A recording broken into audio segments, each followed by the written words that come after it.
But their big question, their $1 million question was, why are you different than, say, beach volleyball or other sports we can invest in?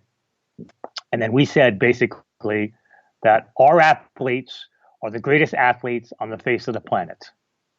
And when the general sporting world gets to know that through proper promotion, this sport is going to grow tremendously from a spectator standpoint. That's Charles Adamo, the chairman of the Pro Triathletes Organisation, the people behind the Collins Cup. And you're listening to the Oxygen Addict Triathlon Podcast.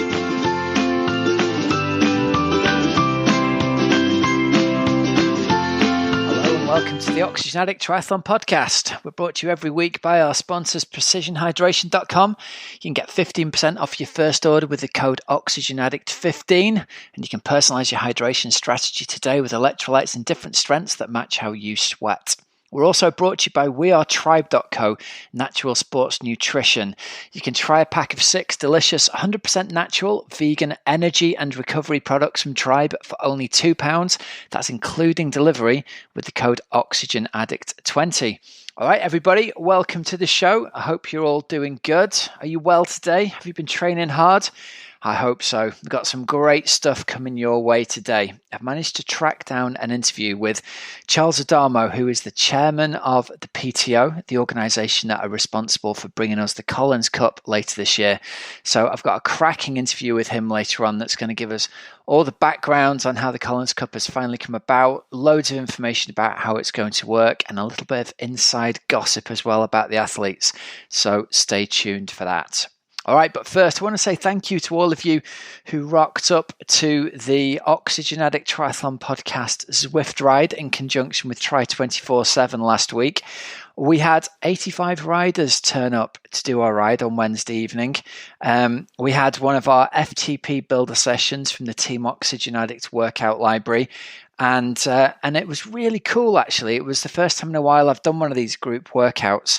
Zwift is really clever in that if you've not used it in a group workout setting, it matches everybody's FTPs to each other. So if mine's 200 watts and yours is 400 watts, as long as we're riding at the same relative effort, relative to our own FTP, everyone stays together in the group. And it also does a clever job of keeping everyone together in a great big pack as well. So we had 85 people all working out hard on one of our pyramid workout sets, which was a really good laugh. And we had a surprisingly fun amount of banter as well on the old text messaging in between reps. So I'm hoping we're going to have more of those in the future. So here's my challenge for you. If you'd be interested in joining us for either an evening ride or possibly even treadmill runs on Zwift, tweet us over at OA Tri Podcast, or over on Instagram, we're Oxygen Addict Triathlon Podcast on there. I'm going to be putting a few bits and bobs up this week, and if we can get enough people and get a feel for if people are into this, we're going to have ourselves some weekly workouts where you can firstly do some of the workouts from the Team Oxygen Addict Triathlon workout library, and also do them with other people as well in a community of people, even though you're at home on your own on the treadmill or on the turbo trainer. So hopefully you guys will be into that. All right. We're going to kick off by saying thanks very much to our sponsors, PrecisionHydration.com. Ties in nicely with a bit of Zwifting there.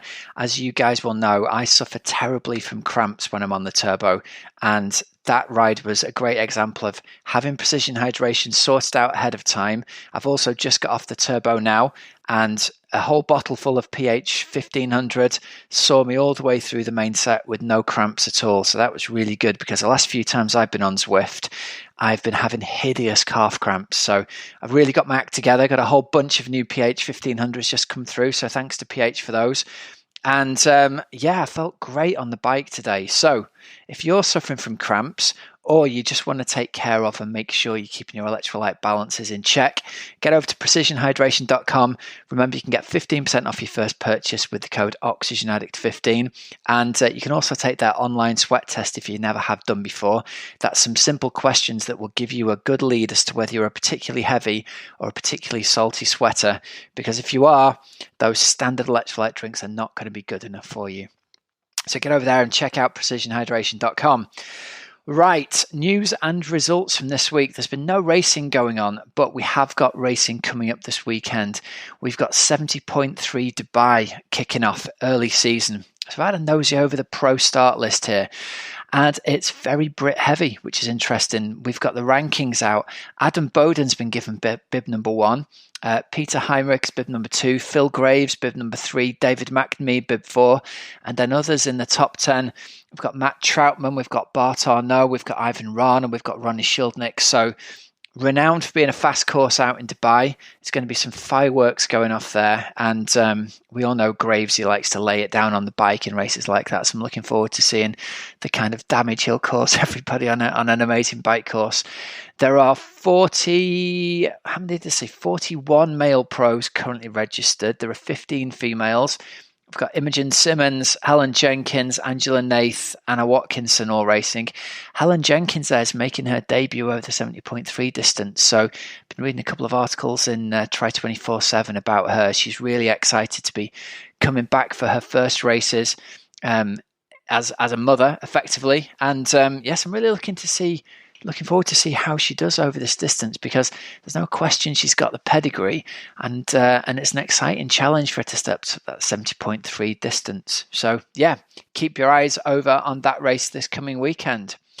Right, Coach's Couch this week. I want to talk to you about a kind of a lead on from last week, where we were talking about why a multi-sport approach to doing marathon is the way to go for the most of us. And it led us onto a conversation in our office this week about the effect that biking has on your running, and how getting really fit on the bike also has this knockover effect into getting you really fit on the run, even though you're not doing any hard running. And my pal Andy has coined this phrase, the FTP halo, which I just love. It's this idea of it's like a glowing ring around the fact that you're already doing lots of hard bike work, and it really improves your aerobic fitness, both for swimming and for running, but you certainly notice it specifically on the run. And so what I want you thinking about is this: if you're going to try and improve your run fitness by doing lots of hard run intervals, that's absolutely fine, particularly if you're from a running background, or particularly if you are one of the younger athletes. But it does come with a slightly increased risk of injury. As we age, without doubt, there's a ever increasing risk of injury from running fast. And what we're trying to do, really, I think the idea of longevity in the sport here is that the more we can keep you away from getting injury, or keep you away from the risk of getting injuries, the better it is for everybody. And what we're seeing with the guys and girls in our team is hard training on the bike twice a week and steady running has an incredibly beneficial effect on people's run fitness as well. Now, we're very early in the season. Not many of the athletes I coach have raced running races yet, but what we've been doing is an 8-week 10K run test, really more than anything, just so people can make sure that their run zone paces are correct relative to their own fitness. We had a guy, David Naylor, in the team this week who said, my 10K TT results are in. My last run was 52.18, and today's result, 9 weeks later, is 47.07. So that's only 9 weeks later, and it's an improvement of over 5 minutes. It's my second entry into our 10% club, coming in at 10.2% faster. So happy days. My e-pace has improved from 10 minutes 10 per mile down to 9 minutes 18 per mile. And that's a great example of someone who's done no hard running at all, but they've really focused on the bike training. It's had that massive beneficial knock-on effect. So if you're looking for a jump in your run fitness and you're trying to balance everything out with triathlon, this is just a little reminder to you to say you don't have to do hard running all the time, especially if you are into middle age and you're trying to minimize those risks of injury. That hard bike training carries almost no injury risk whatsoever because there's no impact on you, and it's got a massive beneficial effect on your running as well. So listen, if you are interested in getting some more structured triathlon training and coaching in, if you're interested in putting your foot in the waters of coaching and you've always been a little bit intimidated by it, we've got a cracking offer just for you on at the moment. We were going to just have this offer on for January, but it's been really popular and we've managed to really cope nicely with the volume of people who've come in January. So we're going to extend it into February as well. So if you want to come in and try a month's worth of coaching with us in Team Oxygen Addict, we'll set you up for that for £1. There's no ongoing commitment. It's just come in, get a month's worth of coaching. I'll properly set you up just like any other member of Team Oxygen Addict. You'll get a training plan that's relative to you, relative to your background, relative to the goals that you've set yourself and the races that you're doing. It'll be tailored to all those races and tailored to your current level of fitness and your background. So it's not just like a generic one-size-fits-all plan. You're also going to get support from me in our private Facebook group, and you're going to get coaching calls from me in our monthly group online coaching call where all our members come together and we have a bit of back and forth and everybody gets to chat to me and ask their training questions. So you get all of that coaching support and advice on how to tailor that plan even more to suit you. And you get to come and try that for £1 because we really decided, look, we want people to experience it and we don't want there to be any barrier to entry. And I'm aware that people often think, well, it's a big financial commitment. But we've also seen with loads of these people who've come in and taken this 1 month trial, it's often people who've considered coaching in the past, haven't quite been there yet, and they've thought, right, this is a no-brainer. Effectively, it's as good as free, isn't it? Come in and give it a go, see if it suits you. I'm absolutely sure that it will. And if you're serious about improving your performance this year, I don't think there's a better bang for your buck than spending £1 on a month's worth of structured training. And I'm pretty convinced we're going to be able to convince you to stick around and stay with us all the way through for the rest of your season as well. So come in and give it a go with no other commitment other than that. Just bring yourself and your attitude and a willingness to work really, really hard. I hope we can see you in there soon. Link for that offer is in the show notes, or you can find it online on the Oxygen Addict website where the podcast show notes are, or just go to team.oxygenaddict.com. All right, guys, this week's interview is brought to you by Charles Adamo, the chairman of the Pro Triathletes Organisation, the people behind the Collins Cup. Charles Adamo, welcome to the Oxygen Addict Triathlon podcast. It's great to have you on. Chairman of the PTO, the man behind the PTO and the Collins Cup, which we've all been hearing so much about recently. So I thought it's great to get the opportunity to get the story from the horse's mouth, as it were. So first up, how are you today? Yeah, Rob, fantastic. Thank you so much. Well, obviously, there's been tons of stuff in the press. There's been tons of stuff on the internet recently about the Collins Cup, and our long-time listeners will know we had Lucy Charles on just before Christmas giving us a little teaser. We had Tim O'Donnell giving us a slightly bigger tease, but even off the air, the two of them wouldn't share any of the details with me. So I've been in the dark as much as anybody. It's great to get you on. And the place I think I want to start with is really looking back in the archives. We actually had you on the show a couple of years ago, right back in the early days of the formation of the PTO, or the PTU as it was at the time. So give us an overview of the idea behind the formation of the Pro Triathletes Organisation, where that's come from and how you've got to where you are today.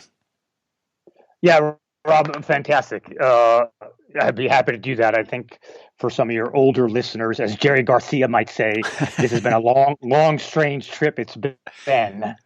But I will correct you right away because I'm not the man behind anything. This is all about the athletes. This is their organization. They're the ones who created this and had a vision to kind of improve it. I would probably describe myself as a combination of cat herder and evangelist. More like John the Baptist eating crickets in a desert, pointing out to the great athletes that are really part of this sport. But I think where it seemed to have all started was a number of athletes got together in 2015, actually. And I'm going to name them because I think it's important. It was Jody Swallow, Rachel Joyce, Helen Fredrickson, Myrta Carfrey, Meredith Kessler, Maribeth Ellis, Angela Nath, Sebastian Keenley, Pete Jacobs, Derek Bach, Dylan Meneeks, Timothy O'Donnell, James Cunnama, Andrea Dries, and Scott DeFilippis. And if you may recall, they got together and formed what was the PTU with a goal of, hey, let's just have a voice. Let's see if we can get together as professional athletes and have a voice in the sport. And I think what they discovered, it's really, really hard. I mean, these athletes are all over the world. They train and they race for modest livings. So it was hard for them to really get a lot of traction. So it seemed to fizzle out a bit. I had read about the PTU being formed, and at the time was doing triathlon very poorly, but got to know a couple of professional triathletes.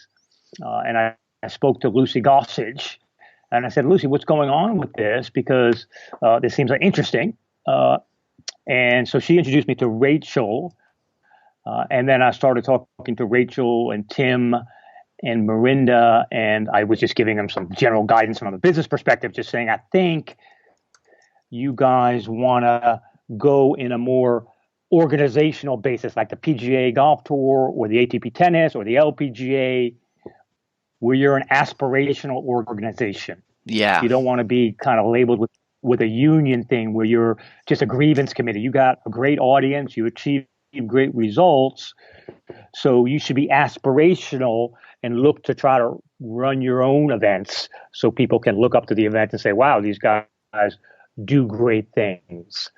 So that's where we spoke to the group. I remember flying around and meeting a lot of people.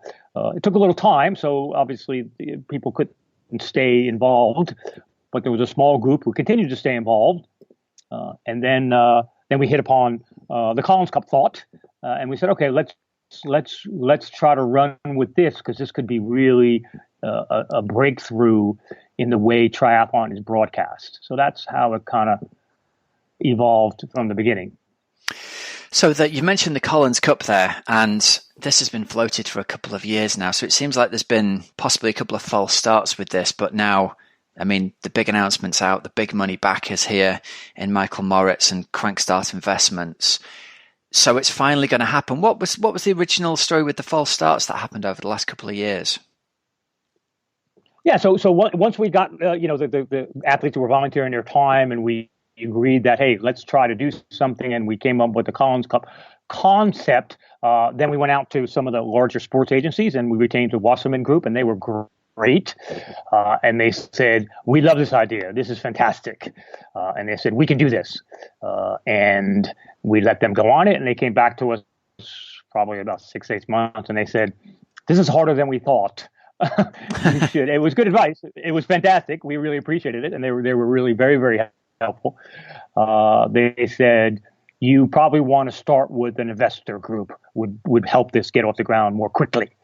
By then we had kind of announced the Collins Cup, and in anticipation that it would happen along those lines. So as you recall, we, hardly a perfect organization. We backed off and said, okay, we're not going to do it right now. And then now we've been working behind the scenes, trying to find the right partner to kind of give life to the PTO and the athletes are acting collectively. And the interesting thing is, as we started this, but then we went pretty quiet, as you know, probably. We try to work behind the scenes. We don't try to say lots of things that aren't going to happen. So we're working behind the scenes quite a bit. And we had lots of good conversations with lots of investment groups. And almost everybody was interested. They love the business model. They love the sport. They love the demographics. And then we would always take out the budget for what we wanted to pay the athletes. And the response was pretty universal. They said, we love this, but why are you paying the athletes so much? They'll do it for less. And we said, that's the problem with the sport. I said, that's not the partner we want. And, we're not casting aspersions here at all, but, the Kona prize purse has not gone up in a decade, 10 years, right? And for example, the tennis majors prize purse over that period has gone up 150%. Yeah. So there was, for us, we wanted to have a partner that saw the athletes as an asset, that when you invest in the asset, the sport grows, as opposed to an expense item where you're just trying to keep that part of your expenses very low. So the interesting story is when we met with the Crankstart team, we did the same pitch with them, and we brought up the athlete budgets, and they didn't blink. They said, okay, but their $1 million question was, why is your sport so special? Why are you different than, say, beach volleyball or other sports we can invest in? And then we said basically that our athletes are the greatest athletes on the face of the planet. And when the general sporting world gets to know that through proper promotion and distribution, this sport is going to grow tremendously from a spectator standpoint. And then I took this is very funny because I took a picture of Chrissy Wellington's legs out. It's an artistic picture of her legs that is around. And I said, these legs ran a 2:44 marathon after swimming 3.8 kilometers and biking 180 kilometers. And one of the guys in the room was a marathon runner. He'd run 30 or 40 marathons. And he said, "That's impossible." And I said, "That's the point." Yeah. I said, "That's the point. You think that's impossible. And our athletes do it." And when a general sporting community gets exposure to that, that's where you start to scale on an audience basis. And I also remember reading a while back when Alistair won his gold medal, one of the gold medals. I remember reading a while back where there was a discussion with Mo Farah. And Mo Farah was equally jaw-dropping, saying, "How can you run 10K so fast after doing that?" So that's where the Crankstart guys got it, and they said, "This is great. We love this." And then that's where they decided to do the investment, and then we were able to announce the Collins Cup and the PTO's, obviously part of it. Okay, so I've done my best over the last couple of episodes of the show to explain in my own sort of limited understanding how this is going to work, and in a way how it's similar to the Ryder Cup in golf, for example. And yeah. I think what you've done is it's a completely different format of racing, and it's interesting that there's no reason that format of golf should be any more or less interesting than the normal format, but it is. And what I'm fascinated to see is if it translates as well over into the 70.3 distance racing in triathlon as it does into the Ryder Cup. So I think we're pretty comfortable that it will, because these are professional athletes and there's a lot of ego involved. And I'll tell you why it works in golf, because golf and triathlon are normally the same model, where it's the whole field and the winner wins. Exactly. Right? Yeah. So what happens in the Ryder Cup, and the Ryder Cup, for a number of things to note. First of all, the players who play in the Ryder Cup get paid nothing, zero. Okay. That said, they will tell you they feel the most pressure in any other tournament that they play is the Ryder Cup. Yeah. And the reason for that is because there's a spotlight on you. It is just you against one other athlete, or in our case, two athletes, right? In their case, it's a golfer. So if you're playing your match for Europe or USA, your match, you either win or lose. There's no finishing second or third or fourth or fifth, right? So when you walk off the last green, you're either the winner or the loser. And that is a lot of pressure. so that is why it drives the Ryder Cup and the passions and the patriotism and the crowds. It turns golf into a blood sport, which is why it is so popular. It's by far the most popular tournament, because that's exactly what it does. And it's interesting. There was I'm U.S. born, although I live in the UK. There was a famous basketball coach in college in the United States called Bobby Knight. He coached the Indiana University team, and they won lots of national championships. And they always asked him about, when he was recruiting people, what type of people does he recruit? And he said, "I never recruit kids who like to win." He goes, "They're a dime a dozen. I recruit kids who hate to lose. They'll do anything not to lose." So that is where the kind of putting people head on head in a match of three can really drive it, because you don't want to lose to an individual person, as opposed to finishing third in a race. It's okay. Yeah. So I mean, the format, to me, I'm imagining here we're going to have Lionel Sanders going against, who knows, Jan Frodeno going against Tim O'Donnell in a head-to-head match. We know that the head-to-head format brings out the best in someone like Lionel. We know that someone like Jan Frodeno, for example, is often way out in front. It's going to be a different dynamic of racing, isn't it? That's the thing that fascinates me. When there's just the three of them out there, it's going to be completely different. And I wonder whether we're going to see different athletes sort of thriving under different amounts of pressure. Well, that's exactly what it's designed to test. It's almost a little Darwinian microscope as to who's going to do what. I like that. The Darwinian microscope. Yeah, no, it's going to be interesting, because, and that's what the excitement is, because as you have these a couple things, because as you have these race matches and they go off 10 minutes apart, so you have a little walk on and each athlete shake hands, and then boom, they're in the water, and then 10 minutes later it's match two, and 10 minutes later it's match three. So from an overall excitement standpoint, you have 12 different matches to watch instead of one race, which if Daniela's way ahead, what does the announcer talk about? Daniela's still moving her legs. Yeah. She's still, there's not a lot to talk about. Here you have 12 different matches to comment on. And then then the other interesting question, Rob, is going to be how the matches get set up, because the night before there's a draft is the way it works, so that the USA will announce their first athlete, and then Europe can decide who they want to put against that athlete. And then the internationals decide who they want to put against that athlete, and then it rotates. Europe nominates first, and I won't give it away yet. But the day that we announced, there were athletes contacting their captains and saying, "I want to race against X. You give me them, and I will win." Nice. So that's already happening, and there's a little game theory that the captains can play, and we can talk about the captains because it's Chrissy and Norman and Mark Allen, Karen Smyers, Craig Alexander, Aaron Baker, Lisa Bentley, and Simon Whitfeld. Yeah. So there's a little game here about who they want to match against each other, and you have athletes saying, "You give me this guy, I want them." So that's the whole excitement about it. Yeah.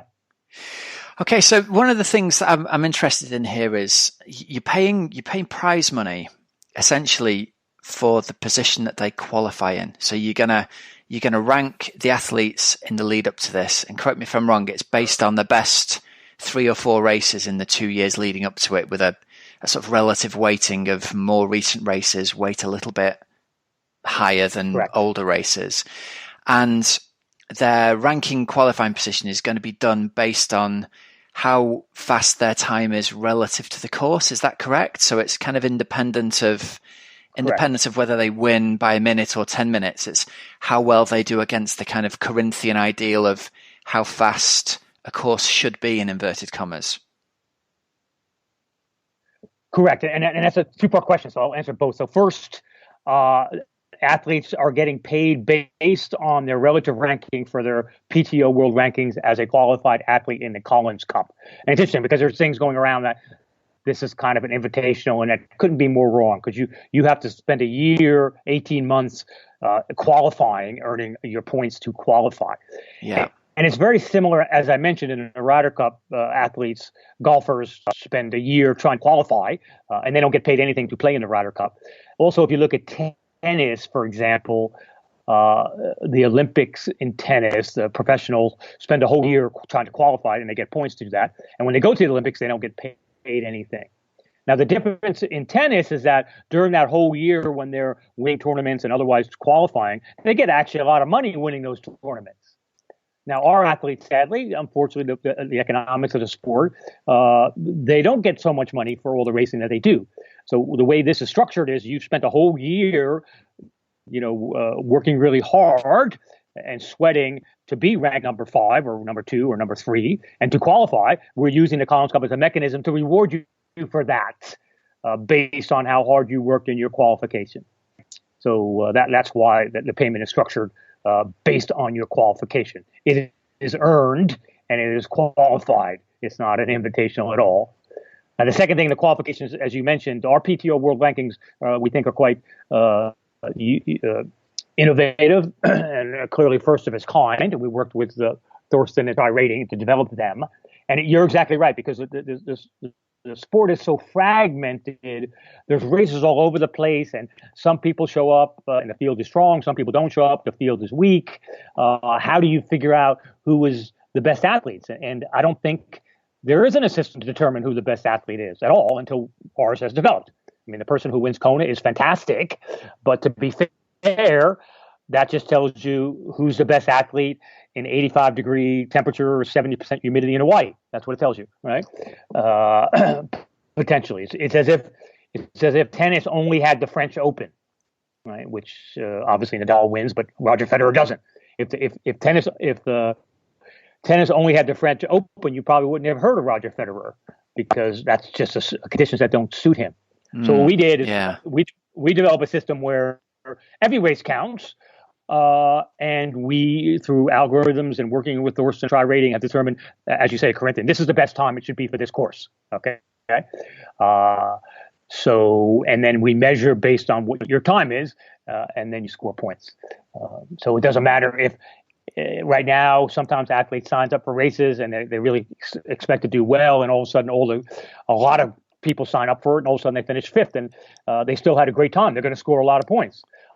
Another time they go to a race and the field might be weak and they win by a lot of along a big distance, but it wasn't a very fast time. So we've calculated a way to identify the greatest triathletes over a whole year on lots of different courses.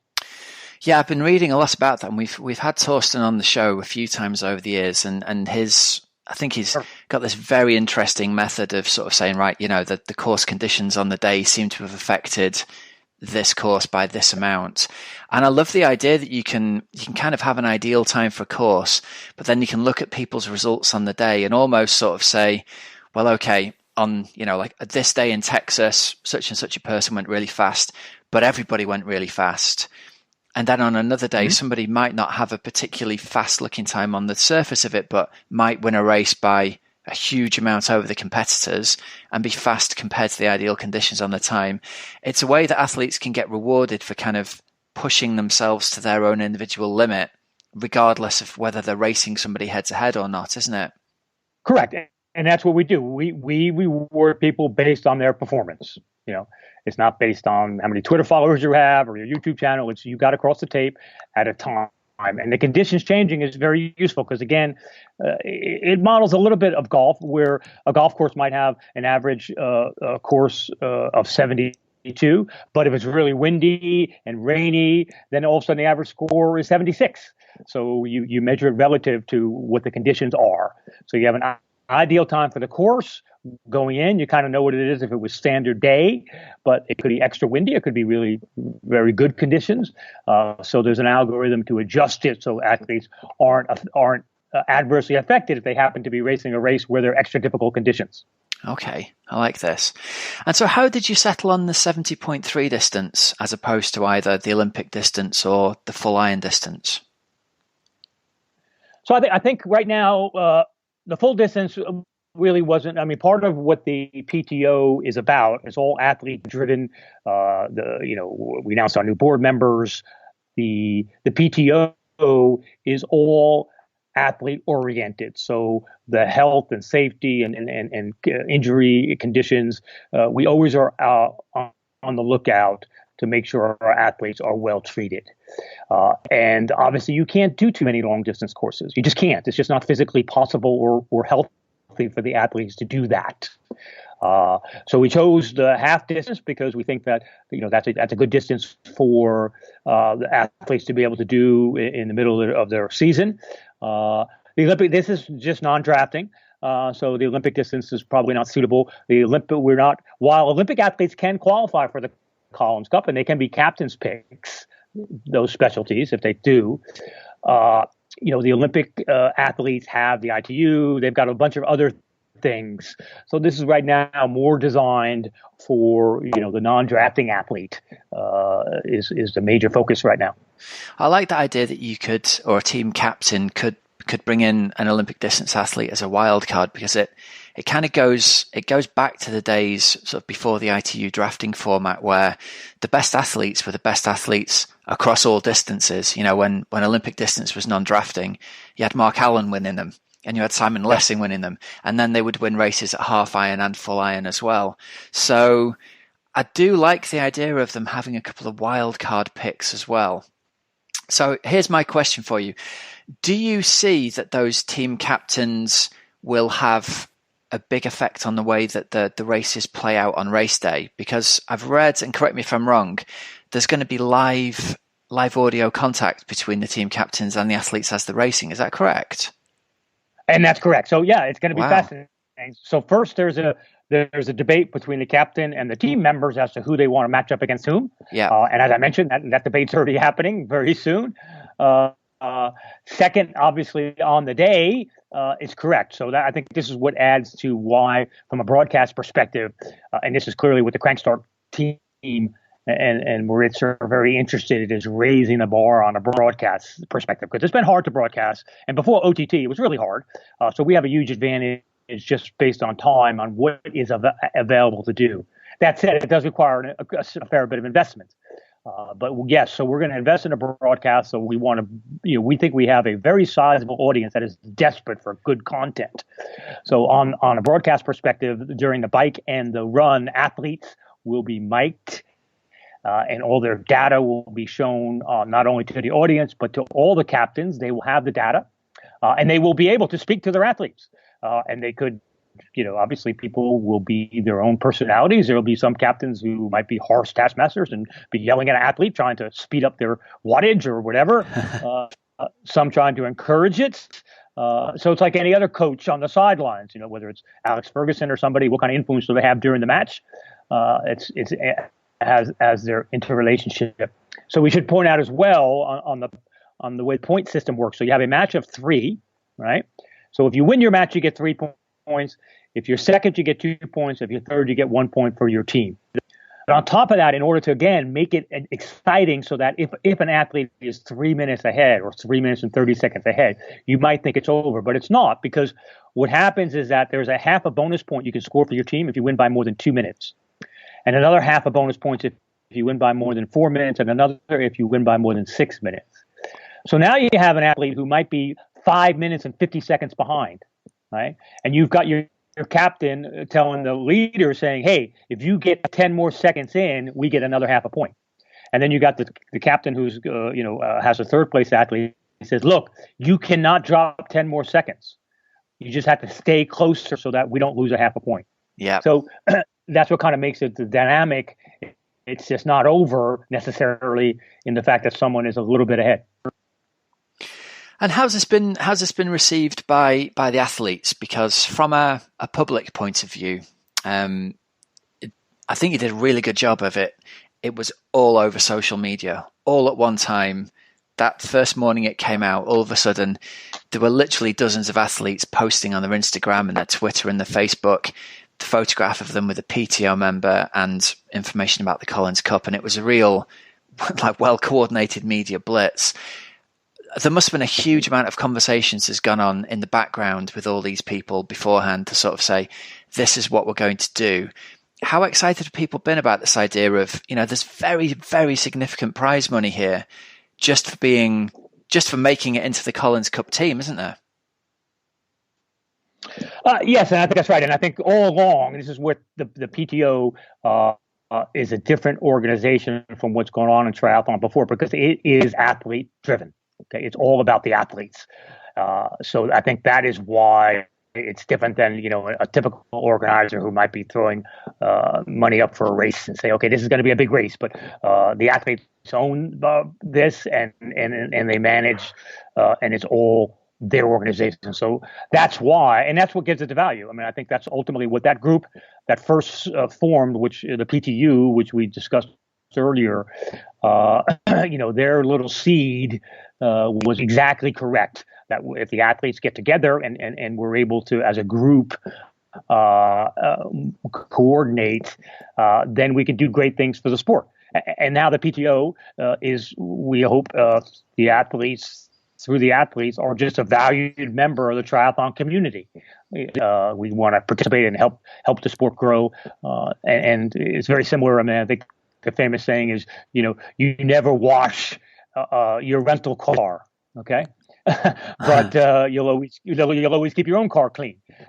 And that's why when the athletes have their own organization and they're responsible for their own board members in trying to help guide it, then it's just natural to have that type of commitment. And we're really grateful that they've decided to do this, because it's fantastic. It's really fantastic to see, because I think the sport is going to benefit greatly by them having a voice and for them contributing to all the stakeholders in the sport.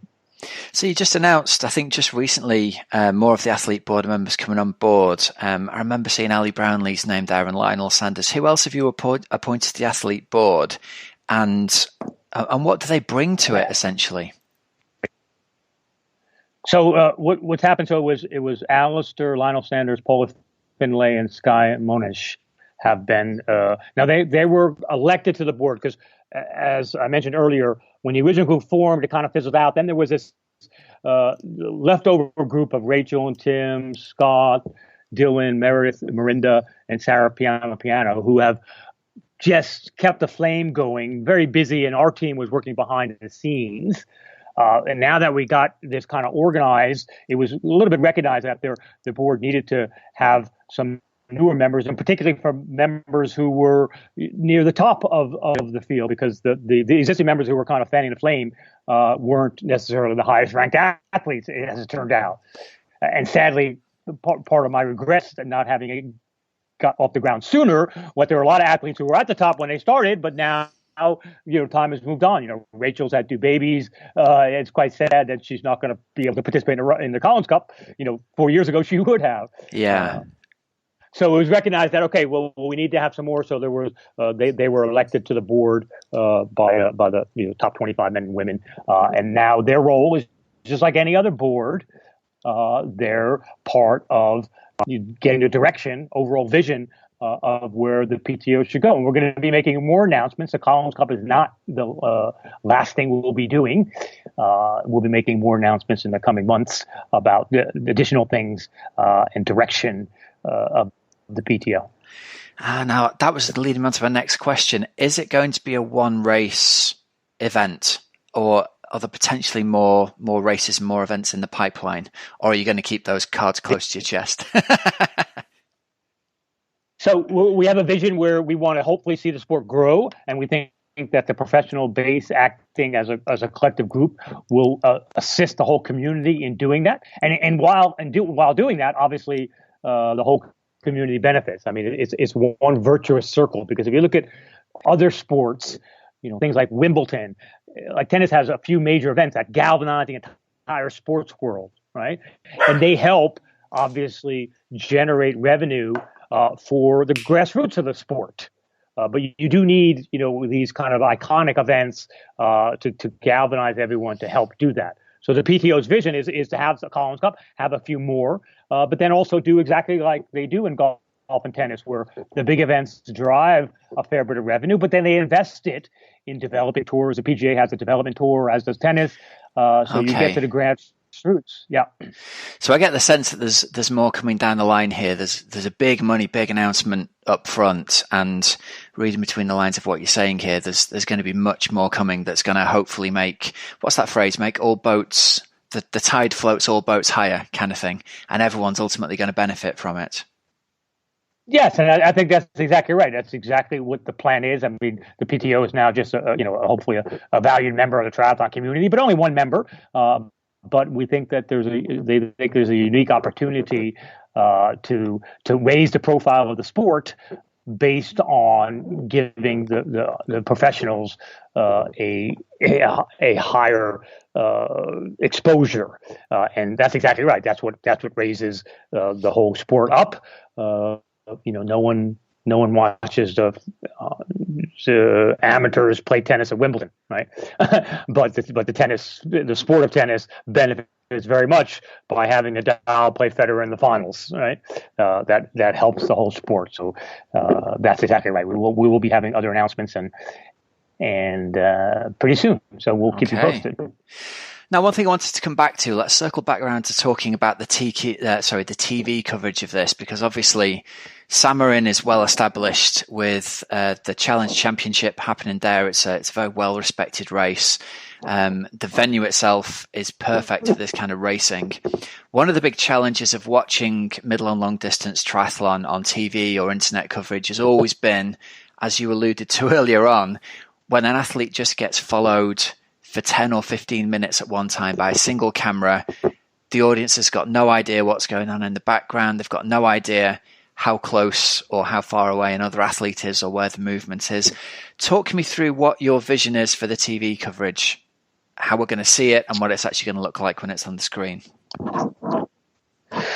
Okay, a few points about the TV coverage. So first, we are lucky to be able to do OTT, in defense of previous operators, 5-6 years ago. Very hard to get the coverage distributed. From the actual coverage perspective itself, there's a few things to note. I visited Cologne only once. I went there, not to participate, just to watch it. It was a couple of years ago, and I just saw a lot of people, saw the lead up to it. Then I actually flew back and watched it on television. It was the first time it was live on television. It was live on NBC in the U.S. And when I watched it, what they did is they had it live, and then for about an hour, and then they went to streaming, and then they came back to it.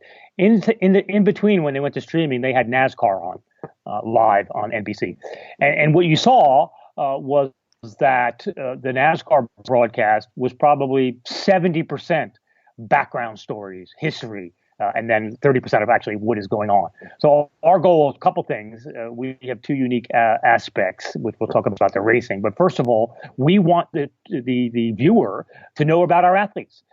I don't think people really have a great understanding about some of the background stories, the huge accomplishments. So, we'll have a lot of background stories that will be appearing during the broadcast.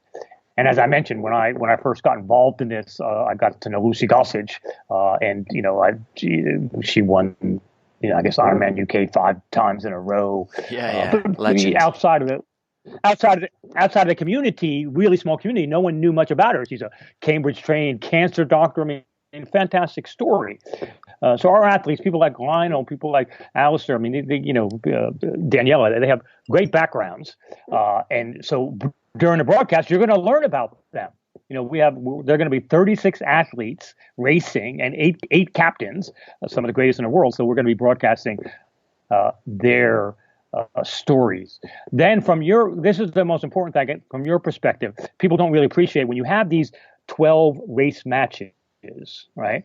So you have a lot of action on all the 12 matches going on over time. So if you look at the start, right? So when you start, the first match starts, as you said, it might be Lionel, Ferdinand, and O'Donnell, right?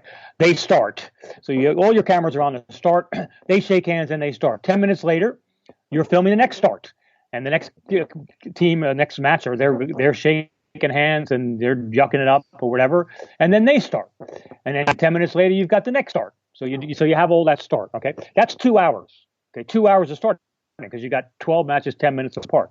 Okay. Then when they come out of the ward, then at each point of the race, for example, out on the bike course, there'll be a point where we'll have stands and there'll be TV cameras and there'll be TV screens.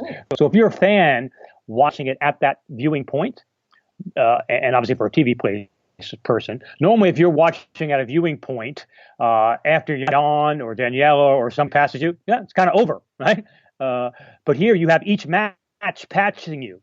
And it's going to take 2 hours for all the matches to pass you. And every time you're sitting there, when the next match is coming up, the stats are showing up, who's leading, what the points are for that match, and you're going to get to see them go by.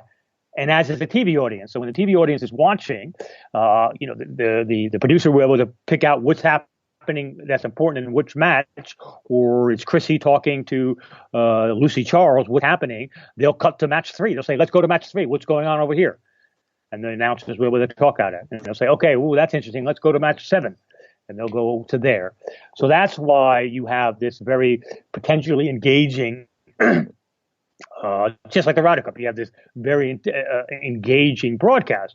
Because the Ryder Cup will have 12 matches on a course, but they'll be going from match to match to see what's happening. Yeah. Do you foresee the cameras following each of the athletes? Will you have cameras on motorbikes following it as it goes by, or will it be mainly static cameras? No. But there'll be a number of cameras following each match. Yeah. So it's just not one. So you got 12 matches.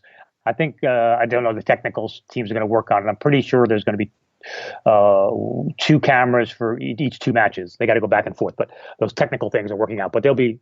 And the other good thing is because we're at Samorin, if you recall, originally we were going to try to do it at Roth, which is fantastic, and Felix and the whole team was super, super helpful. But at this point, when we got the economics that we had, we just needed to have exactly what you're saying, so many more cameras and so much more infrastructure. It just wasn't possible given the crowdedness of that race. It's such a lovely, lovely place. So at Samorin, it's only our race. So we'll have our 36 athletes will be the only one on the course during the Collins Cup, and therefore we have the real estate to have numerous cameras, both mobile and visual, and helicopters. Okay, so this all sounds brilliant. I can't wait to see it. I want to close this off with a question for you here, Charles. You are American by birth and living in the UK. Who are you going to be rooting for to win the Collins Cup? That's a really, really loaded question. I'll tell you why. Because, isn't it just? I'm American. No, I'm American by birth. I'm married to a Canadian, and I live in England. So I potentially could root for all three teams, but I will be rooting for the best team to win. That's all I can say. That's a very political answer. I like that.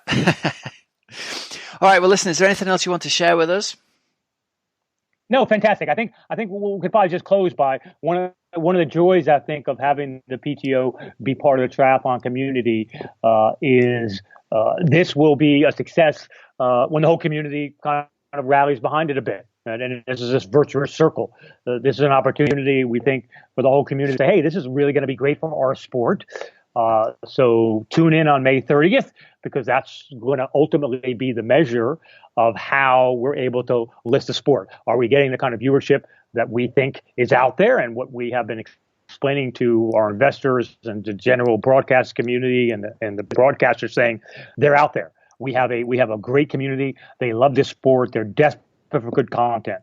So, and then if ever anyone from the community just rallies around and wants to, we would encourage them to watch, because that is really what's going to, as you say, lift all boats. Fantastic. All right. Charles Adamo, thank you very much for joining us. Yeah, my pleasure. Thank you, Rob. So triathlon is going to get its big, huge payday. We're going to get great televised action. We've got a format that is designed to appeal to people outside of the triathlon audience, or the standard triathlon audience. Is this going to be the chance where triathlon can cross over into the mainstream? It's been very interesting this last week, seeing the number of articles that popped up in the mainstream press, just off the back of the fact that they can say there's a $2 million prize pot involved. That's news in itself, and I think it's going to attract people. And I can remember back in the early days, Chris McCormack talking about how he remembers tuning in to watch somebody putting in golf, the first $1 million putt, and people around the world went crazy for it. People are going to be interested in the fact that there's a lot of money on the table in this race, and that's going to attract more and more viewers into the sport, more interest into the sport, and hopefully that's going to be something that raises the profile of triathlon in general. So great that we're going to finally get to see that racing happening at the end of May this year over in Samorin. So good stuff. I'm really looking forward to seeing more about that. So next up, I want to give a shout out to our sponsors. We are tribe.co. So if you haven't tried these guys out yet, this is a fantastic solution for getting all of your sports nutrition needs. They've got energy products, they've got recovery products, they've got bars, they've got shakes. So get over there and check it out at wearetribe.co. This week, I want to tell you a little bit about their recovery shakes. They've got a really great cocoa and sea salt. I can't even say it. Cocoa and sea salt protein shake. It's vegan protein blend. It's got pea protein and rice protein. So complete amino acid profile covered there. Made with coconut sugar, cocoa powder, natural flavorings, and sea salt and cinnamon. I had one of these after my hard turbo on Zwift a couple of days ago and felt great afterwards. It tastes really good, and I've been really super impressed with it. So yeah, get yourself over and check it out at wearetribe.co, and you can get yourself 6 of any product you like for just £2, including delivery, using the code OxygenAddict20. Okay, guys, well, that just about brings us to the end of the show this week. Thanks very much to our sponsors. And discounts for you. Remember, you can get 15% off your first order at precisionhydration.com using the code OxygenAddict15. You can get 6 bars or recovery or energy products for £2 using the code OxygenAddict20 over at wearetribe.co. And if you are looking to have a home blood test done, you can use the code OxygenAddict50 for 50% off your first test over at thriver.co. And remember, if you're looking for triathlon coaching, you can get your first month of coaching within Team Oxygen Addict for just £1 at teamoxygenaddict.com. All right, there's links for all these in the show notes, so you don't have to remember them. And you can follow us on Twitter at OA Tri Podcast and on Instagram at Oxygen Addict Triathlon Podcast. All right, everybody, until next week, have a great, safe training and racing week. I'm Coach Rob Wilby, and you've been listening to the Oxygen Addict Triathlon Podcast.